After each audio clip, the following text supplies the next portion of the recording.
Диверзија или саботажа? Обвинителството ќе истражува кој вчера ги исклучил од струја фрижидерите во Институтот за јавно здравје, каде се чуваат реагенсите за испитување на заразни и незаразни болести.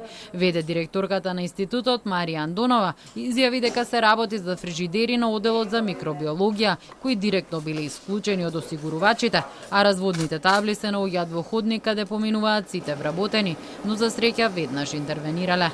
Се работи за голем дел на реагенси кои што детектираат одредени заболувања, а доколку ние би ги немале тие, не само што ќе има голема материјална финансиска штета, туку тоа би предизвикало општа опасност за животот и здравјето на граѓаните, бидејќи практично ние денеска ќе немавме ниту еден од тие реагенси со кои што ќе можеме да детектираме заболувања, а нормално детекцијата е најважна за да се даде соодветен третман, т.е. терапија или лекување.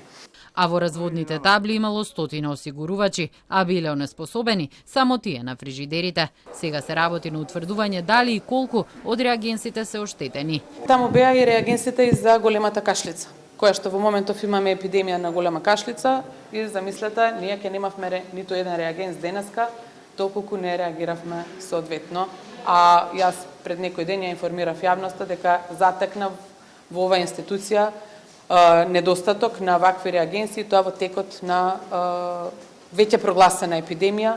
Инаку во просторијата каде се фрижидерите имало само еден клуч кој бил кај еден од вработените на тој одел. Обвинителството го оформи предметот по допрен глас и се испитува дали во конкретниот случај има кривично дело.